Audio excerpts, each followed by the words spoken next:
তাহলে আজ আমরা জানবো হোয়াট ইজ সিএজিআর। সিএজিআর এর ফুল ফর্ম হচ্ছে কম্পাউন্ড অ্যানুয়াল গ্রোথ রেট।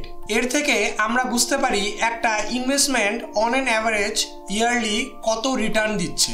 চলুন এটাকে একটা এক্সাম্পলের সাহায্যে বুঝি। ধরুন আমি রিলায়েন্স কোম্পানির স্টকটি বাই করলাম 2020 26 মে 1424 টাকায়। তার ঠিক এক বছর পর 2021-এ স্টকটির প্রাইস বেড়ে হলো 1970 টাকা। এক বছরের রিটার্ন দিল 35%। আর 2022 আরও এক বছর হোল্ড করার পর স্টকটি 2587 টাকার প্রাইসে পৌঁছে গেল।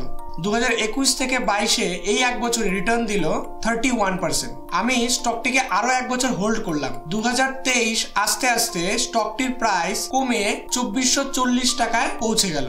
এই 2022 থেকে 23 এই এক বছরের রিটার্ন হলো -6%। এটা হলো এর ইয়ারলি রিটার্ন। এবার যদি আমরা সিএজিআর ক্যালকুলেট করি, CAGR equal to FV by IV to the power 1/T minus 1।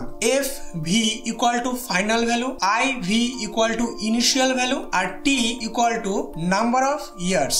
এবার যদি আমরা রিলায়েন্সের স্টকটির সিএজিআর ক্যালকুলেট করি, যেখানে FV equal to 2440, IV equal to 1424 আর T ইকুয়াল টু 3 ইয়ার্স, তাহলে সিএজিআর ভ্যালু গিয়ে দাঁড়াবে 19.66%। এবার আমরা জানবো সিএজিআর এর ইউজ, মেজারিং ইনভেস্টমেন্ট পারফরম্যান্স। এর সাহায্যে আমরা বুঝতে পারি কোন অ্যাসেট ভালো পারফরম্যান্স করছে।